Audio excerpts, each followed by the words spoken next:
The Hallmark Playhouse, which is heard during most of the year at this time on Thursdays, has finished its summer vacation. So be with us when Hallmark Playhouse returns to CBS a week from tonight on September the 7th.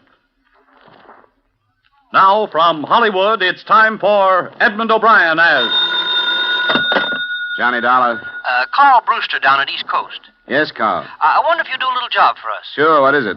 A policyholder of ours needs some protection. Well, I hope this doesn't indicate a trend. This is the second time an insurance company has hired me as a bodyguard. Isn't that rather unusual? Well, it's rather an unusual case. This girl, her fiancé, has spent the past 5 years in prison. He's being released tomorrow, and he swears that the first thing he's going to do is kill her. Well, that's cozy. Mm-hmm. I think she deserves some help. Come on down this afternoon, we'll talk it over.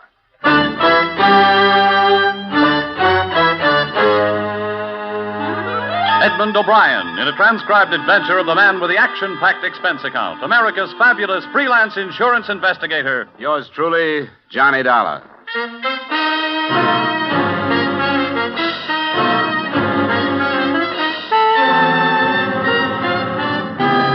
Expense account submitted by Special Investigator Johnny Dollar to Home Office, East Coast Underwriters, Hartford, Connecticut. Attention, Carl Brewster. The following is an accounting of my expenditures during assignment on the Virginia Beach matter. Expense account item 1, $1.50 cab fare from my apartment to your office. Well, you're prompt, Dollar. How are you, Mr. Brewster? Or did we set any particular time? No, I guess we didn't. Mm-hmm. Well, I'm glad to see you anyway. Sit down. Thank you. Now, let's see. Oh, yes, the Browning girl, Janice Browning. How much did I tell you over the phone? That her boyfriend was getting out of stir and was going to kill her. What you left unsaid was that she probably deserves it. What's that? I don't hold much sympathy for these dames that get themselves involved with some hoodlum and then decide to get disinvolved the minute the going gets rough. But it's your money. I wouldn't jump to conclusions, Dollar. This is a pathetic case. Of course, the girl made a mistake in taking up with this fellow, but 5 years is a long time to think. And she'd realized her mistake. What did he go up for? I believe it was robbery. Do you know if she spent all the loot before she realized her mistake? Now, Dollar. Why doesn't she hire a bodyguard herself? Because she can't afford it. She has nothing. She turned to us because there was no place to go. Poor thing is in desperate fear of her life, Dollar. Surely you can appreciate that. Okay, give me the rest. And there's a little more. She's living in Virginia, outside of Norfolk, Virginia Beach. Janice Browning, was it? Uh-huh. I have her address for you. Her fiancé's name is Robeson, Mark Robeson. And he's due out tomorrow. From the state penitentiary at Richmond. Just stay with her until we see what happens. She was here, Dollar. I talked to her. This will not be an unpleasant assignment for you. She must have something more than a policy to knock this whole company off its feet far enough to hire a bodyguard. That could spell bankruptcy if it went far enough.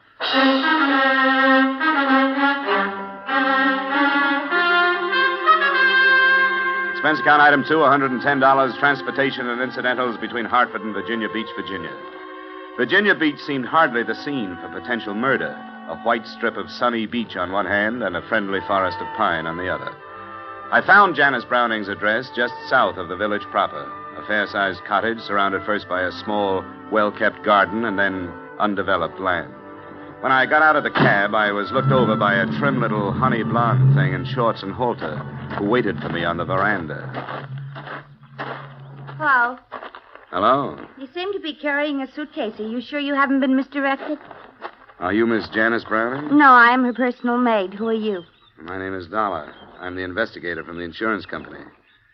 Did you say personal maid? Yeah.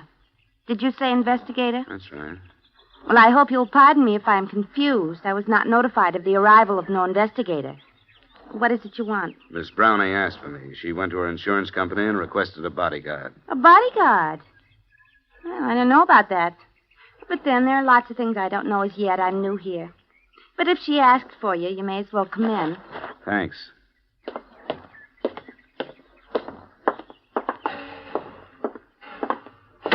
I suppose you were surprised when I said I was Miss Browning's personal maid because of the way I'm dressed, if you'll pardon the expression.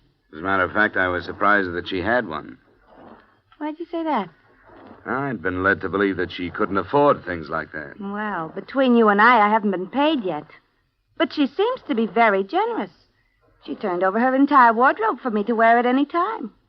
Yeah, but maybe that's a bad sign. Maybe she's going to pay me off in clothes. And they don't quite fit, as you can see. How long have you been here? Just only 3 days. My name's Betty Light. I took the name Light from my stepfather. Just what are you doing here? Well, Miss Browning has a fiancé coming out of prison today, and she's afraid to meet him alone. Prison? Well, you could never tell. But I suppose it's her business. What is it? Well, if I was sweating out a fiancé after all that time, I wouldn't be quite so thick with what she's thick with. What do you mean? Well, if I were him, I'd feel cheated. She hasn't been wasting her time, from what I can tell. And in 1 week, that's plenty. But I shouldn't be gassing like this. Who is he? His name is George Masters. And if there's a fiancé on tap, he'd better be careful. Why is she afraid, as if she shouldn't be? Well, because she changed her mind about him and evidently didn't tell him about it. Sure, the same old story. Well, this is a surprise to me, but the least I can do is work out the wig. You know, Betty, I feel the same way. It was just past midday when I arrived, and wasn't until almost 5 that a cream-colored convertible coasted into the driveway carrying a man and another honey blonde. I could see immediately how Janice Browning had swept the insurance company off its feet.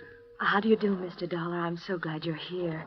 Oh, may I present Mr. Masters? Oh, Mr. Masters? I won't stay, Jan. I know you have things to talk over. I'll pick you up at 7. All right, George. Bye, Dollar. Feel a lot better, too, now that you're here. I'll do what I can. See you at 7, Jan. I'll be ready. Oh, please sit down, Mr. Dollar. Betty, Yes, Miss Browning. I don't think we'll need anything, and I'd like to see Mr. Dollar alone, if you don't mind. Oh, by all means, Miss Browning. Could I have your permission to visit the beach? Of course, stay as long as you like. You know where the beach things are. Oh, I wouldn't think of encroaching. I'll just go the way I am. She's the strangest girl. Where'd you find her? She was a waitress in New York. I asked her if she wanted to come down for the rest of the summer. I thought she'd be company. But she's become so formal, or tries to be. Oh, would you like a drink or something? No, thanks. I suppose you think I'm an awful coward to scream for help the way I did. Well, I haven't heard all the particulars. I really didn't know what else to do. I thought of running away, but, well, I've made friends here. There's the simple fact that I don't have any money. How serious do you think this threat to kill you is? I'm afraid it's quite serious. But I don't know what will happen, and I wanted somebody to be with me. When did you see him last? 6 months ago.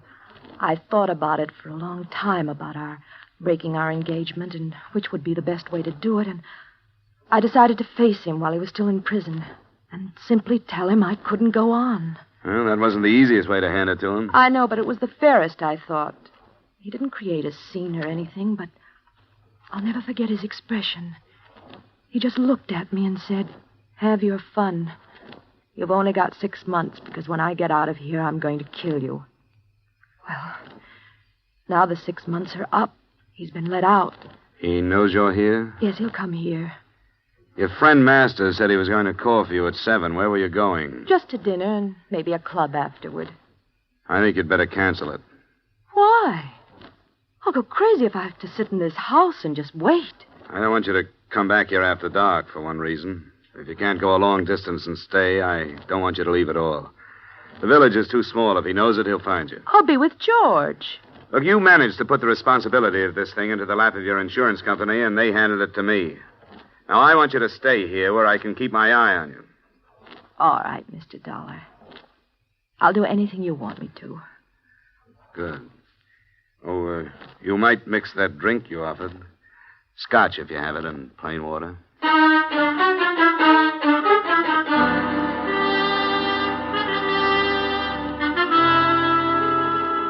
The rest of the evening was spent with small talk and mounting tension. The state penitentiary was no more than 100 miles from Virginia Beach, and since it's the habit of prisons to turn out their guests at dawn, Mark Robeson had had plenty of time to make the trip. In spite of a sultry night, I closed and locked all the doors and windows, and by 11, the cottage was dark, with everyone retired. The living room was the most strategic spot in the house, so I stretched myself across a couch that was too short for me and listened to the silence. It must have been some time after midnight when I heard a door crack behind me. Who's that? It's I, Mr. Dollar. Oh, you shouldn't be roaming around the house, Betty. I darn near laid a chair across your head. Oh, it was too hot to sleep, and besides, I have a few things on my mind if you're interested. Sure. Sit down. Thanks. Did I not understand you to say that this Con was her fiancé? That's right. Well, she certainly lives in circles, if you ask me. I happened to uncover some information that will knock you for a loop. What? Well, basically, I've never been a snoop, but I didn't go to the beach. Oh? No, after you advised me of the situation around here, I felt I had a right. I went into her room, which is no more than an oversized closet with bath. And it's a good thing I did, because in a drawer, I found a picture of Miss Browning posing as a bride. A bride? Yeah. Are you sure of that? As sure as I'm sitting here. And the guy standing with her was a bridegroom if I ever saw one. Were they fancy? What do you think of that? I don't know. It doesn't necessarily mean anything. But from what I've overheard, this fiancé of hers has been in prison for 5 years. Yeah, that's the story. Then how come her wedding picture was taken in 1947? Was it? And that's what's stamped on the back of it. Now, is that screwy or isn't it? It definitely is. And there are some other things that don't ring truly. For example, this mug she is currently tied to. I heard her when she called him tonight, and it sounded more like... He blasted your room. Get down on the floor. Stay there. Hey, hold it! Hold it, Ropes! He hadn't moved away from the window he'd fired through. When I got to him, he was still pointing the now empty gun at me, pulling the trigger and looking down at it stupidly. Get away. I won't go back. I don't have to stay in the hospital now. I'm all better now. Give me the gun, Robeson. It's empty. No. It's mine. You're one of her men. She always had men. No, I'm not one of her men. Let's go in the house and calm down. You talk like a doctor. Yeah, you're a doctor. You can't take me back. Get away from me. You told me to make myself believe that she was dead and I'd sleep better. Come on, Robeson. Get away. I won't go back. Let go. Don't cause any more trouble, Robeson. Now, come on. I won't go back. Let go, Ropes. No. Now I don't have to go back. Let go.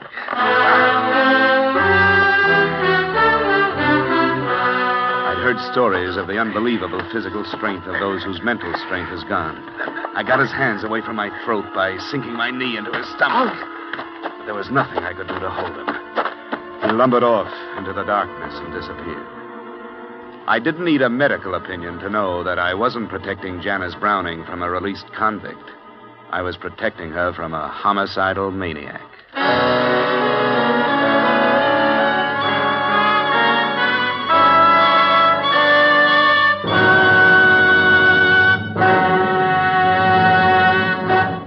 There's the opportunity of a lifetime waiting today for any healthy young American man.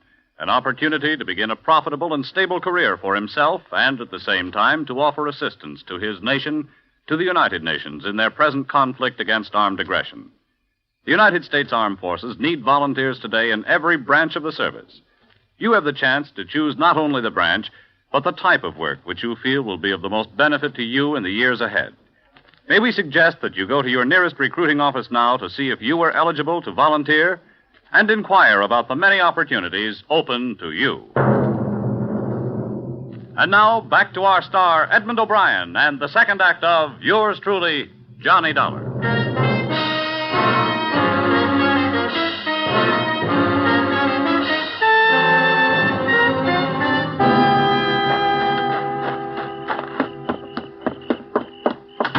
Are you all right, Mr. Dollar? Yeah. Turn on some lamps in here, but stay away from the windows. I doubt if he'll come back, but he might. That brute is still on the loose? Yeah. Where's Miss Browning? She's still in her room. I heard her bawling, but she stopped now. Miss Browning? Yes? I'm coming in. Where is he? I couldn't hold him. Where's the light switch? No, don't turn on the lights. He thinks he killed you. He won't come back tonight. Well, why don't you go ahead and say it? Oh, I'd better not. As a matter of fact, I don't mind your lies or the way I was dragged into this. But what really stinks is you're hiring that girl because she looks enough like you to be mistaken for you at a distance. You give her your clothes to wear and you put her into your room. Well, she'd be dead now if she hadn't come into the living room. I'm not trying to pass the blame, but it was George Masters' idea. He remembered her and thought bringing her here might be a way to save my life. Robeson's your husband, isn't he? Yes, he's my husband. Well, what's he doing running around loose? He escaped from a hospital in Pennsylvania. He's been there a year. He tried to kill me before he was committed. Why didn't you tell the insurance company the truth? I did. No, you didn't. Yes, I did. It was Mr. Brewster's idea to tell you that he was coming out of prison. He thought you wouldn't take the job if you knew the truth. Well, he was right, and I'm leaving the job right now. Oh, you have every right to. You can get yourself some protection around here. I couldn't when I tried. I went to every private detective in Norfolk and Portsmouth. None of them would take the case? No. Well, what about the police? What is this, county out here? Yes, it is. I notified the sheriff's office, and they promised me extra patrols, but that's the best they could do. How did you happen to turn to the insurance company? Well, George Masters is my lawyer. He suggested it. Mr. Dollar, I'm not begging for help or excusing anything I've done, but I've been half crazy with fear and the awful lost feeling when nobody would help me. I had to do something. What about your lack of money? Was that a lie, too? Oh, every penny I had has been spent on treatment for Mark.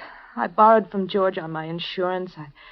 I sold our house in Connecticut, and that money's gone. This property is all I have left, and I've borrowed against it. I guess you've had your troubles.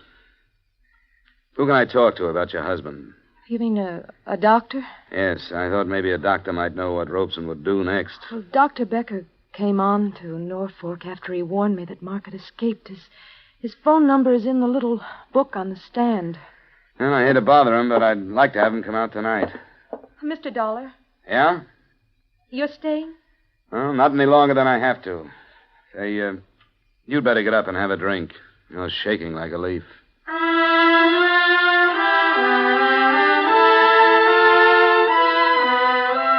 I changed my mind about dropping the case, Mr. Brewster, not only because she was a beautiful woman in a tough situation, but also for another reason. I awoke Dr. Becker at his hotel in Norfolk, and after I outlined the night's events to him, he agreed to come out.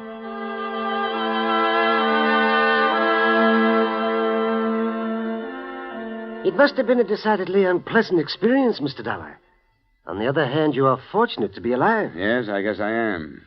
Robeson is only dangerous when his basic jealousy is aggravated. You say you arrived with luggage? That's right. Perhaps he was watching then and misunderstood your visit. Oh, I get it. Well, what do we do now, Doctor? He probably thinks he killed her. Can we expect him to come back? Well, that is hard to say. He'll suffer a deep sense of remorse. Then he may feel that what took place was only a figment, a dream. The remorse would cause introspection and keep him away. The fantasy thought might bring him back to investigate. When? Oh, who knows? Tonight even, or tomorrow. Would he try to kill her again? Oh, yes. An extremely strong fixation. Do you want him to come back? Well, I want to see the end of this. That's the best way I can think of. I'll keep his wife here tomorrow outside so he can see her if he does come. She's the one who really has suffered, the poor girl. I wish there were a way to ensure her safety. We could alert the police. Well, with the police on the scene, then he would not return. Shh. Here she comes. Hello, Dr. Becker. Oh, good evening, my dear. Or morning, rather. Oh, I'm so sorry about the trouble. I'm afraid it can't be helped. I was so sure at one point that he was responding to treatment. I know you've done your best, Doctor. Mr. Dollar, I may be imagining things, but I'm awfully worried. It'll be all right. No, I mean, I tried to phone George, and there's no answer. It's after 2, and he should be at home. Mark knew that George and I have always been friendly. Would there be any danger to this man, Doctor? Oh, I hardly think so. All of your husband's aggressive urge was directed toward you, Janice. Well, could we go and see if everything is all right? I can't help it. I'm worried. Where does he live? In the village. It's not far from here. Could we borrow your car, Doctor? Oh, by all means, my dear. Here are the keys. You'll come with me, Mr. Dollar? Oh, I'm not letting you go alone. We'll be back as soon as we can, Doctor.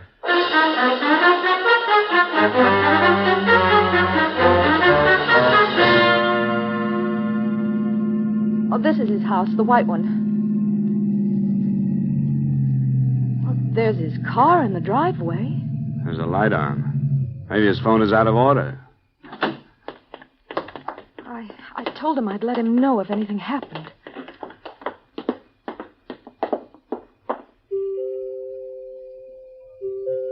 George? George, it's Jan. He doesn't answer. I want to go in. Let's see. It's unlocked. George? Light's coming from a room back there. Oh, that's his study, where the phone is. Oh, we can check that then.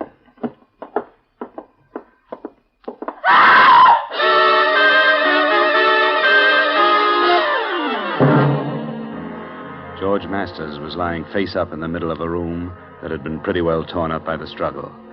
The first thing I noticed were the bruises left on his throat by the hands that had choked him to death. I noticed another thing when I went to the desk to phone the police. There was a gun lying on it, and I would have sworn that it was the same police special Mark Robeson was carrying earlier in the evening. It took Dr. Becker to quiet Janice Browning after I literally dragged her out of the Masters' house and got her home. And I hope she can rest now, but she's dangerously near to mental collapse herself. Yes, I can understand that. Is there anything further that I can do, Mr. Dollar? Nothing now, Betty. Get some sleep if you can. Sleep? Who could sleep?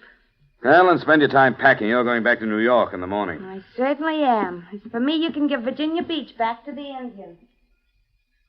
Was Janice in love with Masters, Doctor? I think so. A great feeling of loyalty, at least. He had helped her so much with monetary loans and so on. But you said he wouldn't remember the association between Masters and his wife. Yes, I was convinced that he wouldn't. There was a police special in Masters' study. I'm positive it was the same one that Robeson used here. Oh? I tried to take it away from him. I couldn't. Now, why should he leave it at Masters? Well, I don't know. Say, did they know one another before Robeson broke down? Oh, yes, they were quite friendly. And Good heavens, Dollar. What are you driving at? Janice borrowed from Masters on a life insurance policy. That usually means making the lender a beneficiary. I don't know how much the policy was for, but I'm going to find out. Well, I dislike having to agree with you, Dollar, but I do. In Robeson's warped mind, Janice was the archenemy. It would have been quite easy for Masters to inflame Robeson to the point where he would kill his own wife. Oh, Mr. Dollar! Mr. Dollar! What is it, Betty? He's back. That man, he came back. All right, now take it easy. You're all right. But I saw him. He was looking in the window. The one he shot through. Doctor, take care of her, will you? I'd better get back to Janice's room.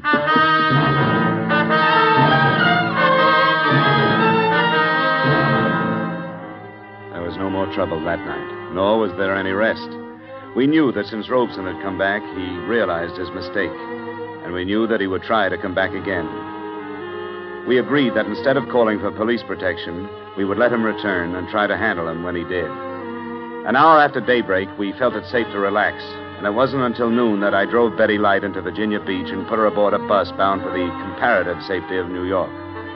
Before I started the return trip, I made a swing past George Masters' house, convinced the deputy sheriff in charge that I had a right to poke my nose in, and got myself back into the study. I suppose it'd be all right if you go in. They took up all the evidence they wanted, I guess. What was that, Sheriff? All the things that'd pick up prints. Here you are. What do you want to look at? Some of his papers. I won't interfere with your work, but I'd like to know how he stood financially. You think that has something to do with it? Oh, I don't know. It might. They dusted all them drawers, so I guess it's all right if you pull them. He's a lawyer, you know. Yeah, I know.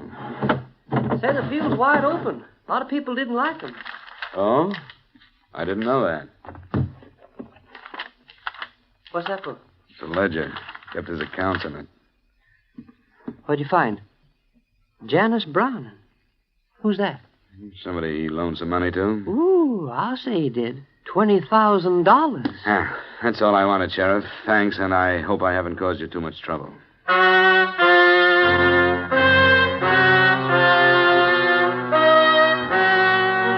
What I'd found was another link in a chain of circumstantial evidence that would never be used since George Masters was dead. He had loaned Janice Browning the thousands she had spent on treatments for her husband, and it was obvious that there was no chance of her ever being able to pay him back. The last notation revealed the fact that a $5,000 loan had been made on her insurance policy in April.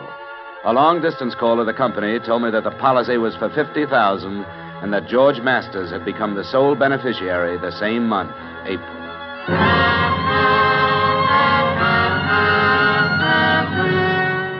But I see no purpose in telling her, Mr. Dollar, or questioning her. I don't either, Doctor. I hadn't planned to, but the sheriff's office won't think twice about throwing it at her if it gets out. If you will allow me the privilege of perjuring a certain amount of expert testimony, I think I could manage to gloss over it. Well, the deputy saw it, but I don't think it sank in. I hope not. Of course, we're assuming that we'll be successful in subduing Robeson. You said he would come back. I'm sure he will. It is you I'm worried about. Well, I'll have to be ready for him this time. He's too strong to take without a weapon. I hate to do it. Oh, I don't think you need to be. The poor fellow will have no idea what is happening except that he has come back. Okay. She awake? Yes, I think so. Well, it's 3:00. She should be outside in case he's watching. Yes. I'll go and explain our tactics to her. Good luck, Mr. Dollar. I hope all goes well.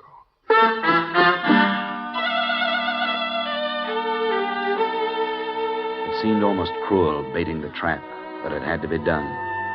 We paraded Janice Browning through the garden in her most fetching get-up until dark, and then sent her in to sit in front of an open window. I don't know how she held on to her own sanity. I do know that I had a little trouble myself. I sneaked into a position outside the house from which there was a good view of all the approaches but the one from the north. He arrived at about 10:30. He was moving toward the living room window, and I started toward him. Hi, Mark. What? I can't see it. I'm George Masters. You remember? George Masters? That's right. It's your fault. She wasn't in that room. Did I tell you she was in that room? You aren't George Masters. He made a mistake. I told him, and he said I made a mistake. You're the doctor. Get away from me. We'll do it right this time, Mark. Come here. George Masters is dead. You aren't George Masters. No, I'm not, Mark. But you have to come with me. No, I don't.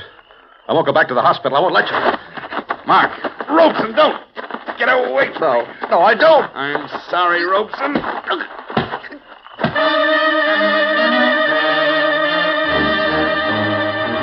I don't know what Becker is going to say to the police, but I do know what he learned from his patient after he was returned to the hospital and quieted down. Enclosed, you will find the doctor's confidential statement. He did go to Masters, hoping to ally him as a friend.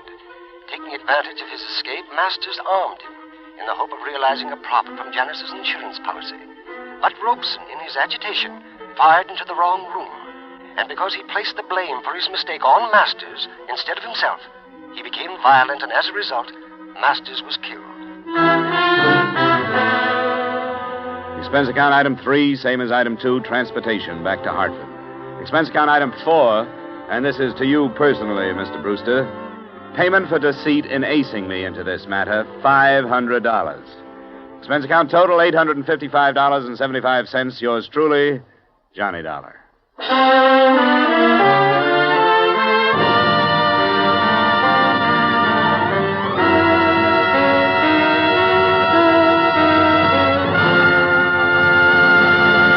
Yours truly, Johnny Dollar, stars Edmund O'Brien in the title role and is written by Gil Dowd with music composed and conducted by Leith Stevens. Edmund O'Brien can currently be seen starring in the Columbia Pictures production 711 Ocean Drive. Featured in tonight's cast were Bob Sweeney, Virginia Gregg, Gene Bates, Hy Averback, and Howard McNear. Yours truly, Johnny Dollar, was transcribed in Hollywood by Jaime Del Valle.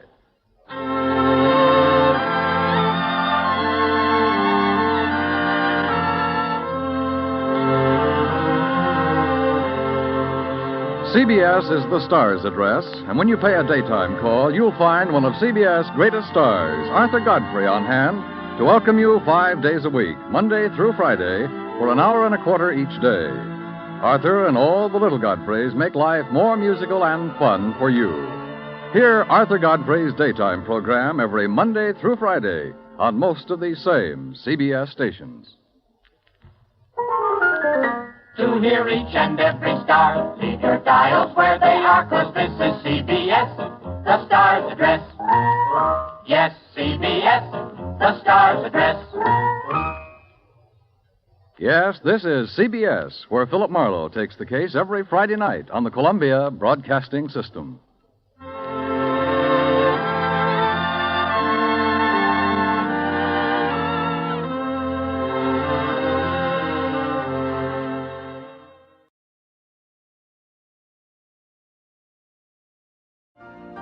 You've been listening to the OTR Gold Network. Find more classic radio at otrgold.com.